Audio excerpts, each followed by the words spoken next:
All right, today we're talking about the future of AI and also some of the risks associated with AI. My guest today is Dr. Craig Kaplan's been working with artificial intelligence for a long time. I'll tell you more about him in a second, so stay tuned.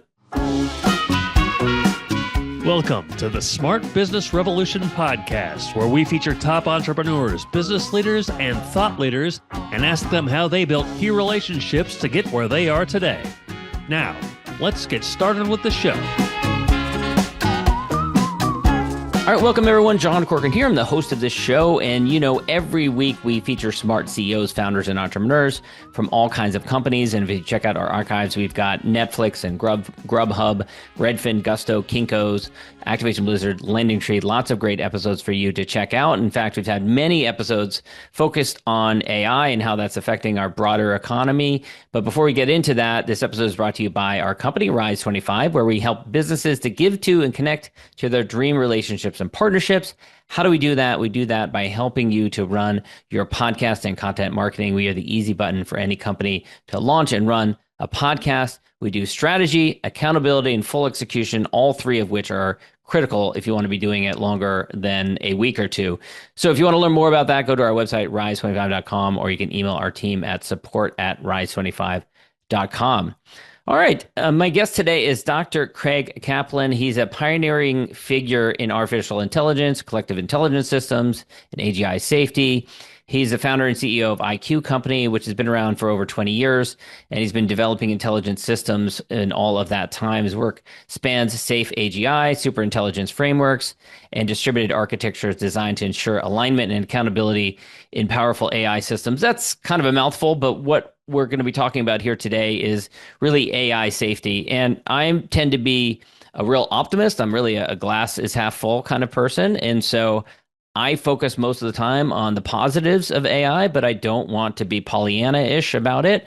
I want to be a realist about it. And so I thought that this would be a great conversation to have. So, Craig, pleasure to have you here, and am really interested in this conversation. And I guess my first question out of the boat is superintelligence.com. How did you get that as a domain? I mean, that is not easy. Well, you must have been a forward thinker.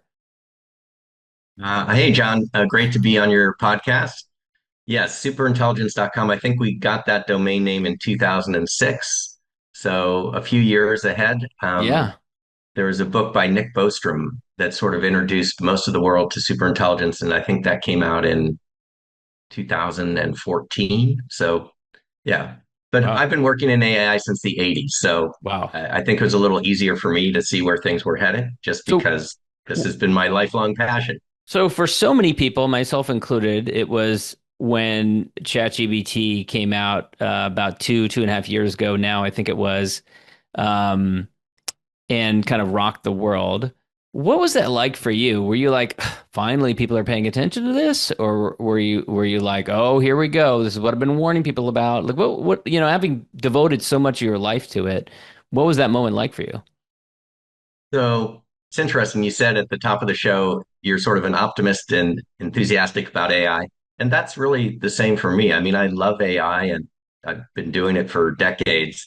So I didn't approach it as, oh, this is something to be afraid of, but rather something that's, really positive.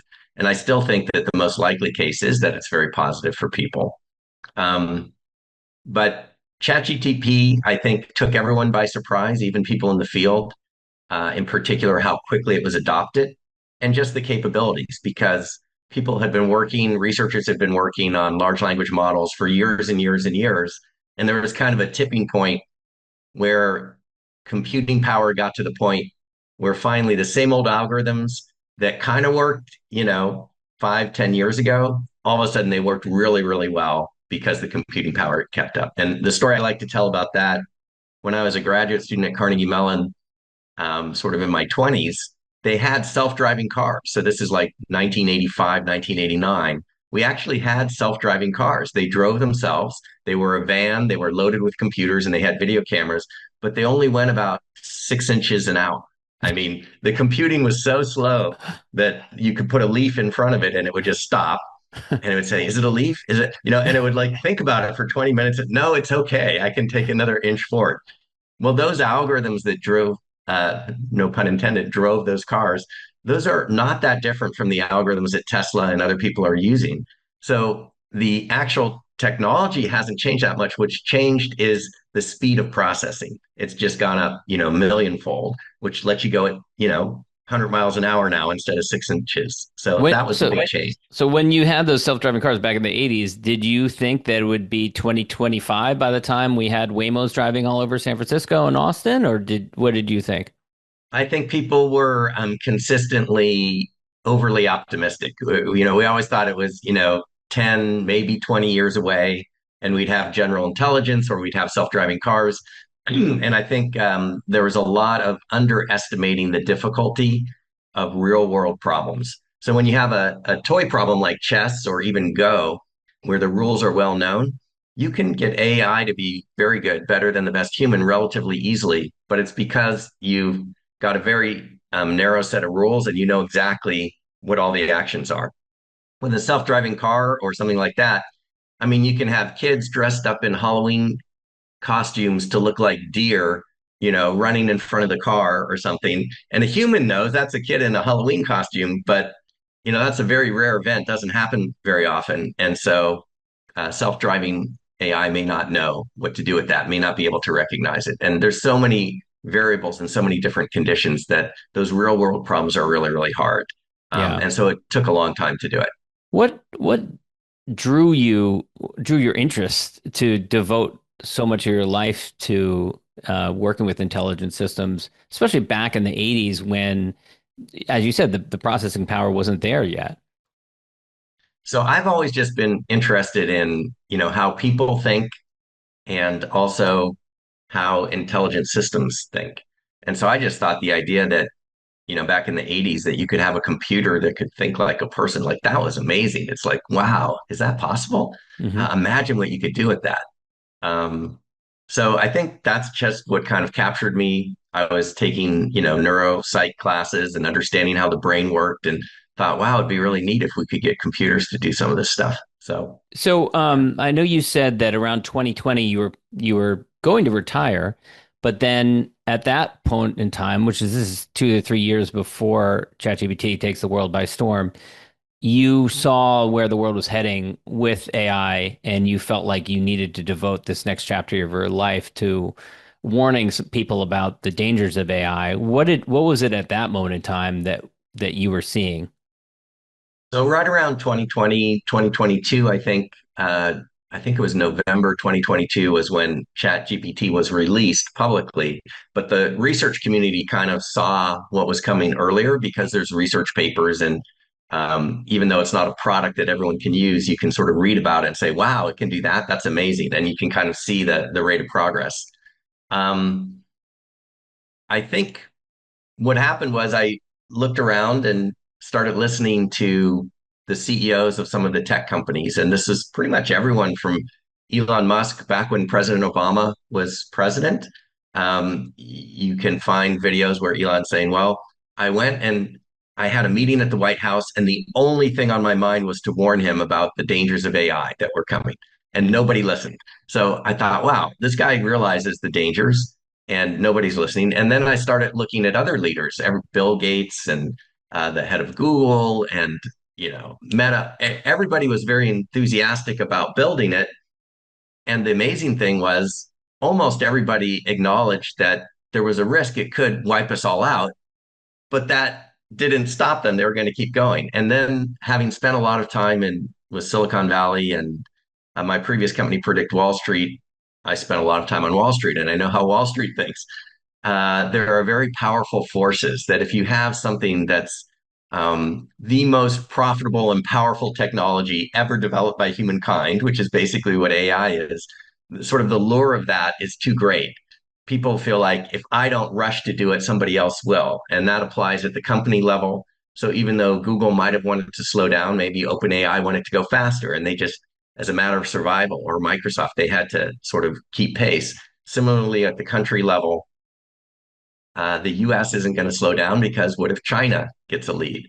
And so famously, there's a computer scientist, Max Tegmark at MIT, who's also the founder of the Future Life Institute. So early on, he put out a call called the pause letter.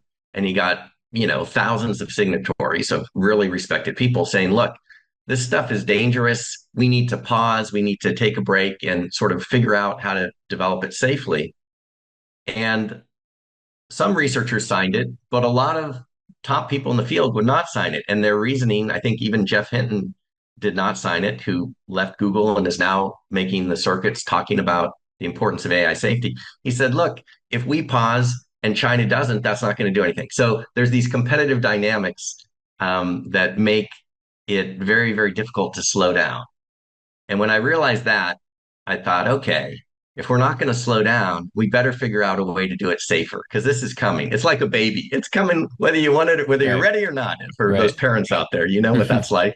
The baby's coming. Let's make sure we don't have it in the parking lot. Let's make sure we've set everything up as Yeah. safely as we can. Yeah. Yeah. I've got four kids. So, And I've got three. So I yeah, talk we know. to new parents is like, look, it's coming whether you want to or not. You'll figure it out. I know you talk about the importance of design and prevention when it comes to the different AI models.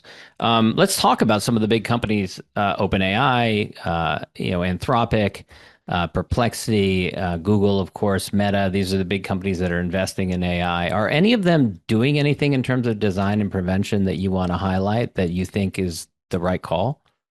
Well, let's talk about the basic problem. So early in my career out of grad school, I worked at IBM and somehow I ended up doing software quality and wrote a book on software quality.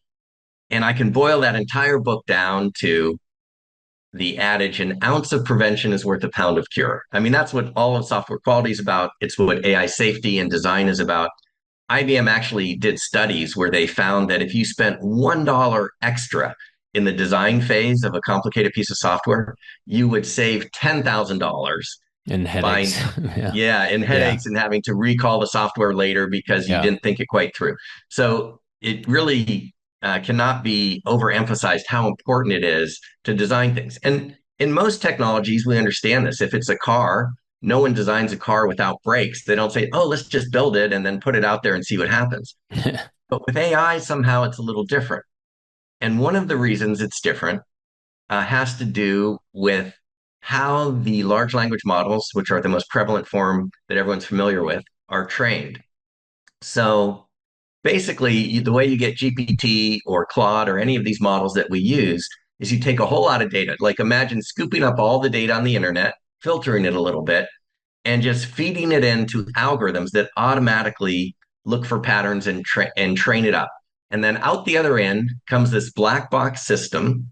You don't know where it's storing the information. The researchers do not know where it's storing the information and the things that it's learned. It's just a bunch of weights and numbers, but they don't know this is where it has this piece of knowledge. This is where that piece of knowledge is. And so with this giant black box that is now behaving intelligently, it lacks transparency and you can't predict how it's going to act. So that's like building a car and then wondering whether it's going to have brakes or not, or whether it's going to go this way or that way. It's not like most engineering things where you've designed it and you know how it's going to behave and you put it in the wind tunnel and all that. No, you can't do any of that because of the very nature of how the things are trained. It's a black box algorithm. It just runs really, really fast and then you get this thing. So as a result, we've had to rely on the worst form of quality control or safety, which is testing after the fact. You have this thing, and then you ask it, hey, I'd like to make a bioweapon. And amazingly, it tells you, and you say, oh my gosh, that's bad. No, Yeah. you cannot tell people how to make bioweapons. Okay, I won't tell you how to make bioweapons. So you think of all the possible ways it can go bad, Right. but it's like a Write game me of a movie whack-a-mole. script where a character has to make a bioweapon. Yeah. Yeah. Right, exactly. There's all kinds of hacks around that, Yeah. which are not very difficult to do. And it's very, very difficult to anticipate all the possible ways that it could go bad, right? Because it's not been designed to be safe from the beginning. So all of the technology companies have essentially that problem. The best that people seem to have come up with, you have companies like Anthropic. They came up with an idea a couple of years ago and wrote a pretty famous paper about it called constitutional AI. And the idea was, okay, well, let's make a little constitution, a set of rules of what's right and what's wrong. Let's put that in an AI and we'll have that AI sort of police the new AI that we built and it will ask it all the questions. So we'll automate it instead of having humans say, how do I build a bioweapon? You'll have the AI ask the other AI, and it has a list of what's right and wrong. But that's a little bit problematic because first of all, you have AI watching AI, which is not maybe the best. And second of all, who's coming up with that list? It's 20 guys in Silicon Valley and 8 billion people have to live with it. So there's a lot of issues, but I think the most important thing that I'd like to highlight is that if there is a way to design things to be safer, that's for sure what we need to do. And people need to spend a lot more energy on designing it at the beginning to be not only really powerful, but also safe, rather than relying on testing after the fact. And I think a lot of it has been people just don't know what to do. And so they're sort of forced to rely on testing. But I actually think there are things we can do in the design phase. And you've outlined those. You have a video on your website talking about some of the different things that you suggest. Some of them are human oversight. Can you talk a little bit about some of those different safeguards that you would suggest get put in place? Yes. So let's back up and just talk about sort of, without getting too technical, sort of the way AI is built now and an alternative way to do it. So when you want a smarter large language model, if you want artificial general intelligence or super intelligence, right? The next level that's even better, that can do everything humans can, and even better than the best human. The mainstream approach that most people are following is to say, well, the way we get that is get even more data to train it with even more GPUs, the chips to process it, and build even bigger data centers to run all this. So we'll just spend more and more money and just do more of what we've already done. And each successive generation of model is smarter. And that has been working. However, each successive model is a black box. So you're just making a smarter and smarter black box, right? Hmm. Um, and that's kind of scary because you're making a black box. At some point, let's say you succeed in that, you've made a really smart AI that you have no idea what it's going to do, and it's completely unpredictable. And now you've made it way smarter than you. So that's the mainstream. That's the path we're on. Okay, here's an alternative approach. And this comes from decades of work in a narrow field called collective intelligence. People sometimes are familiar with crowdsourcing or the wisdom of crowds. So at my previous company, we spent 14 years basically crowdsourcing knowledge from everyday people like you and me who are not Wall Street experts about the stock market. And we were able to use that little bit of knowledge that we got from millions of people in real time to beat the very best guys on Wall Street. It's amazing. Everybody said it was impossible at the beginning, and we actually built a system that did it. That was my previous company. So I know it's possible to take a collective intelligence approach, a wisdom of the crowd approach, a community approach to get really high levels of intelligence. You don't have to build a super duper powerful black box. You could take the large language models we have right now, plus the humans we have right now. And if you hook them up together, if you coordinate them properly, the collective brain power of, let's say, a million AI agents and a million humans will be better than the super duper black box. So not only is it easier and faster and more profitable and more powerful and more intelligent, it's safer. Why? Because you get to see how each little agent interacts with the other. So just like in society, your brain is a black box, my brain is a black box. I don't know what you're thinking. You may be thinking bad things or good things. I can't tell. But as soon as you say something or take an action, now I know what you were thinking. It becomes transparent. And we have rules in society that sort of regulate the behavior of the intelligent agents. And that's why we're not all killing each other, right? Because there's these rules and because the behavior becomes visible. And so you can have the same thing with AIs. It's a different approach to getting these very powerful AIs. Is each one, as it contributes to the solution, you can see what it's saying. It sets a goal. You can say, is that an ethical goal or not? You can kind of catch it in the process before it actually takes the action. And you can also have checks and balances, just like in a democracy where you have lots of people and they kind of keep the other people in check, as opposed to a dictatorship where the power is concentrated. We don't want dictatorial AI. We want democratic AI, or a collective intelligence approach to AI. Be way safer. And amazingly, it'll be faster and more profitable, which is really important because of all these forces of capitalism that are causing people to just try to, get there faster than the other company in the other country. So if it turns out that the faster path is also the safest, I think then we're in good shape. Then we have a hope of actually doing something. Whereas just saying, let's stop all development, that I, I think that would be very safe, but I don't think it's very realistic. I'm curious. So, without getting too technical here, many are saying that that these AI models are exceeding our human intelligence, or now, or they will be in the near future. OpenAI just released this new report a couple of days ago that said that on certain benchmarks, human tasks that people do in the real world, that the AIs are outperforming it by 100x, like 100 times faster, 100 times more accurate. So if that's the case, then what role do the humans play? Like in that argument that you just made, you said we need to have humans involved. Well, why do we even need humans? Just to be devil's advocate here. Yeah. So I think there is a path. There's a way to develop AI, leaving humans out of the loop, so to speak, and they will become faster and faster. And they will get to the point, they're already at the point where they can write their own code. So they can rewrite their code. So you can imagine a scenario where, and this is not me, by the way, this goes all the way back to Alan Turing in the 1940s, right? Before the field of AI was even named. I mean, he could envision this. So the guy was really Hmm. smart. He said, Hmm. wow, you could have them and they'll be self improving and it goes. And that's what sometimes people call the singularity. So that is a danger. But it's not necessary. And there are advantages to have humans involved now. The way I look at it is we have a limited time window to sort of develop this very super smart form of AI. You can call it AGI, or very quickly it will become super intelligent.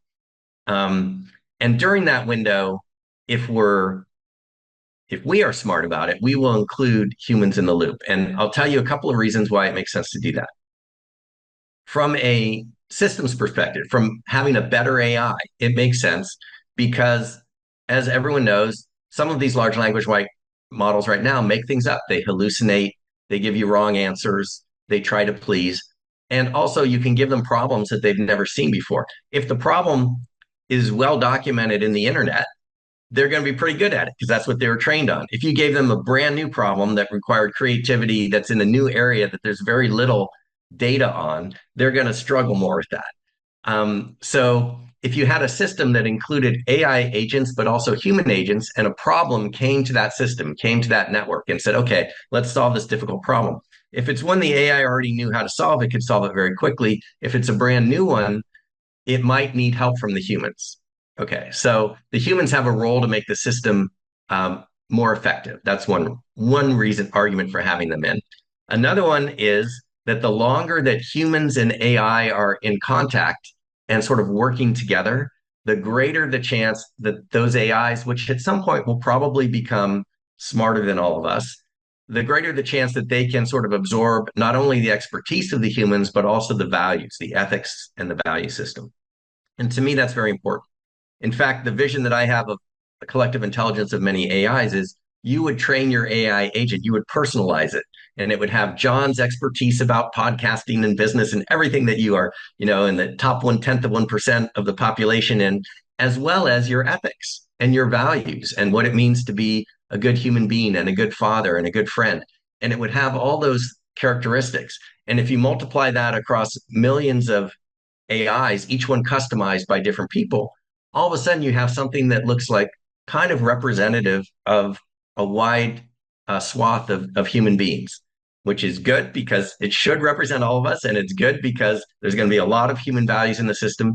And yes, at some point it could override those, but why would it? I mean, it's sort of like Yeah. children. They absorb from you what is role modeled in the beginning. And if they have a horrible upbringing, they could be an axe murderer. But if we do a good job as parents, hopefully not, right? Right. I'm curious. You also said that it would be more profitable. So explain Yes. that. Why do you think that this approach would be more profitable? So profit really has to do with a couple of things. It has to do with how powerful the AI is, right? The more powerful and intelligent it is, the more money you're going to make. Everybody wants that. And how quickly you can bring it to market, right? So if you're first to market, you're going to do better than somebody who's the competitor trying to catch up. Well, this approach is more intelligent because it's kind of simple. It's like many minds are better than one. If you have the smartest AI in the world, okay, that's good. But what if you had a community of 1 million of those smart copies of that smartest AI plus 1 million humans? That Hmm. combination, unless you really mess up the way that they're coordinated, is going to be better than the one, right? So the group is going to always be smarter than the one You can unless you sort of, solve more problems, therefore greater yeah. utility, therefore more valuable, therefore more profitable. Yes. So that's the Yeah. value piece. And then the speed piece is which is faster to train a huge new model that requires building new data centers and nuclear power and everything that's going to take, 2 to 5 years to kind of build out, or just take the pieces you have right now and plug them together in a smarter way. I mean, it's always going to be faster to take your existing components, right? So you're going to be faster and you're going to be more powerful, and that's going to be more profitable. Yeah. I'm also curious for you, you decided you're going to devote the next few years of your life focused on this. And it's really like 5 to 7 companies that are at the core of building out these AIs. And you could take different approaches to that. It's kind of like the Chicken Little problem, right? Do you say like the sky is falling? Do you tell everyone that? Do you stand outside of the buildings for these companies with a sign? Do you try and get meetings with Sam Altman? Talk a little bit about why you took the approach that you did, because mostly what you're doing is you're going on podcasts, you're speaking at conferences, and you're also trying to influence the minds of the researchers who are kind of on the ground floor so that hopefully it bubbles up in the design of the system. So talk about that approach. Yes. So it's very fascinating. It's been fascinating for me because I talk to different folks, and sometimes I talk to people. In fact, yesterday I was talking to a journalist for the London Times, and he was basically saying, "This is reckless. This is crazy. We have to stop it." And I said, "Well, I'm with you, but I just don't think it's going to stop." And so he was on the end of stop, stop, stop. And then I talked to other people, like at a lot of the conferences in Silicon Valley, there's lip service at best to AI safety, and almost everybody's like, how do we go faster? Right. So there's this kind of weird schizophrenia that's going on in our society right now that's sort of Right. underneath the surface. But my view is I don't think it can realistically be slowed down, regulated, or stopped. You can have speed bumps and you can make efforts, but because of the competitive dynamics, and maybe I spent too much time with venture capitalists and Wall Street to sort of have been contaminated, but I just see those powerful forces. And so I think really the But way to do it you'd is definitely to, be yeah, you'd be going against the winds if you did that, if you yeah. tried to stop it. Yeah. Somehow there's this perception in Silicon Valley that to be safe means to go slow or to stop. And Hmm. that's wrong. That's not necessary. That could be one way of being safe, but that's not the way that anyone's going to do. What we need to give them is a different way to be safe.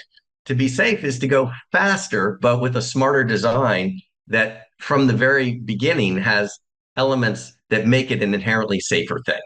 So that's the approach that I try to take. And with those companies that you mentioned, the Metas and the Googles and the Anthropics of the world, yes, I'm trying to influence them in whatever way I can. And there's multiple paths. One way is to just raise awareness. If all of us, just human beings, are aware, wow, there's danger, we will put pressure on those companies to say, we demand safer designs. Like, guys, this isn't okay.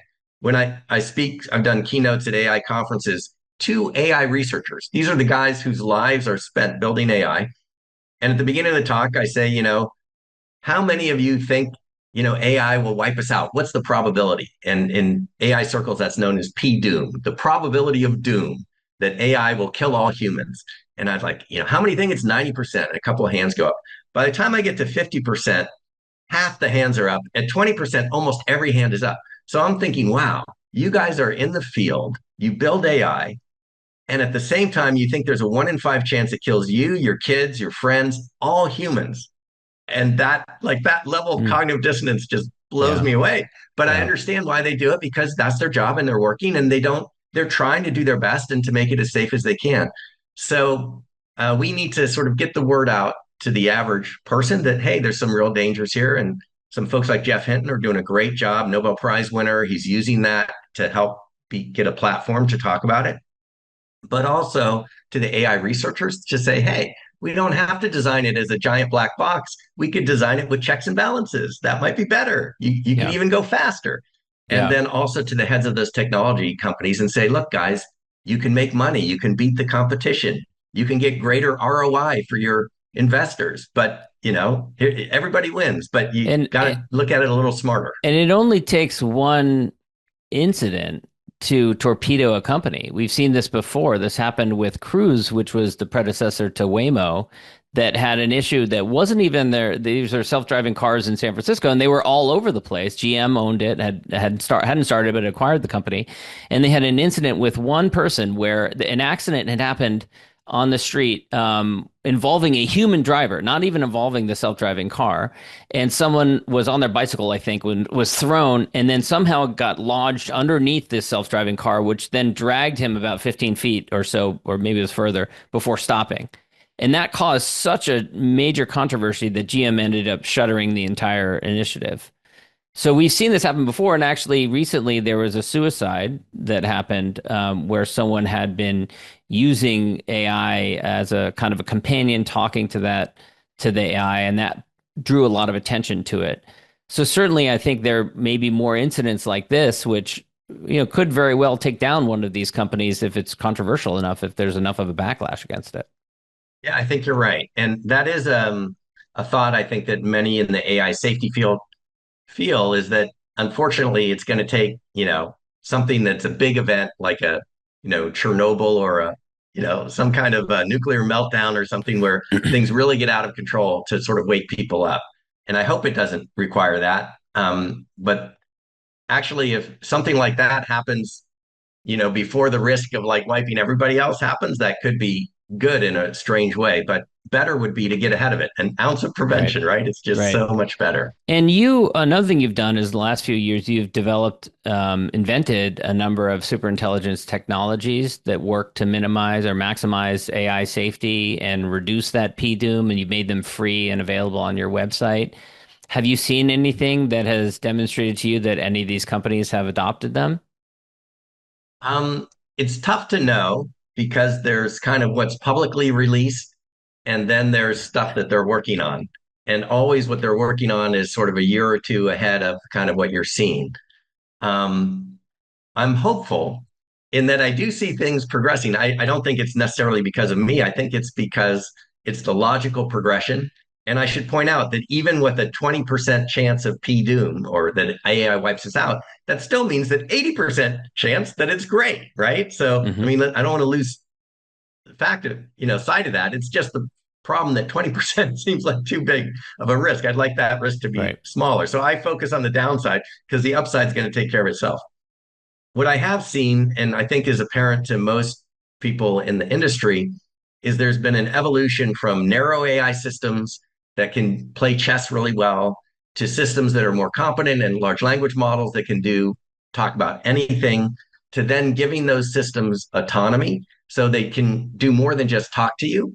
They can now make an email for you. They can go out and schedule for you. They can search on your behalf. So that's giving them autonomy. And that's kind of what people refer to as AI agents. And then the next logical step, it seems inevitable to me, is once everybody's using AI agents, and you can see that it's a huge increase in adoption. The next logical step is, well, I've got one, why not 10? How much more efficient could I be with 20 agents? And if I have 20, I better have a way of communicating them. So you're going to have a community of AI agents. Once you're at a community of AI agents, you're like two-thirds of the way to what I'm talking about, right? So Hmm. then the next thing is, well, how do we come up with the safe ways for them to interact and the transparent ways and the most effective ways?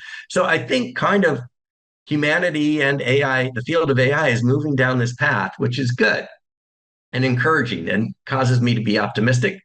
Um, I just want to try to give them a little further nudge if I can. Yeah, yeah, yeah. Well, Craig, this has been super interesting conversation. I want to wrap up. I always ask the same question at the end of my interviews, which is I'm a big fan of gratitude and expressing gratitude to those in your life who have been maybe a peer, maybe a contemporary, maybe someone else who's out there like you waging this important mission, or maybe not. But is there anyone out there that you'd want to acknowledge and thank for helping you in your journey, your career so far?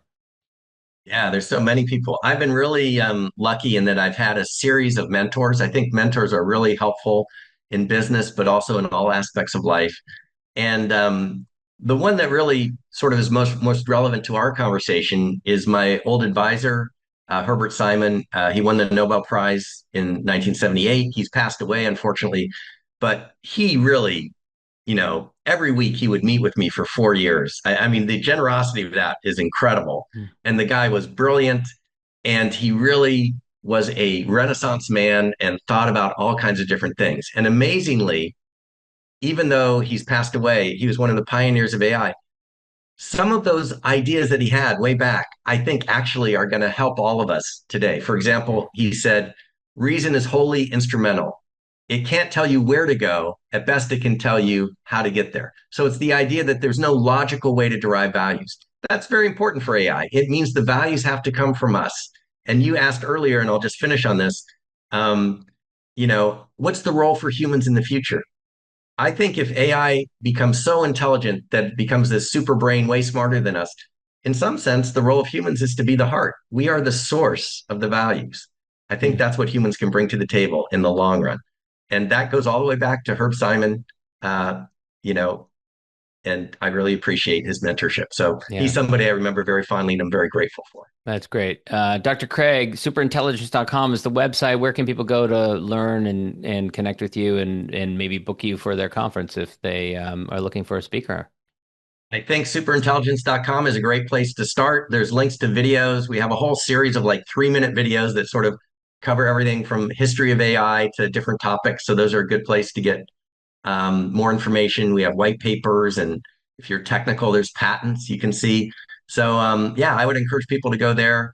And if you're in the AI field, try to design things to be safe. And if you're a member of the general public, every action that you take is being recorded. So try to put your best foot forward because that's all going to be used to train AIs. I'm serious about that. That it does matter. Craig, thanks so much. Okay, thank you, John. Thanks for listening to the Smart Business Revolution podcast. We'll see you again next time, and be sure to click subscribe to get future episodes.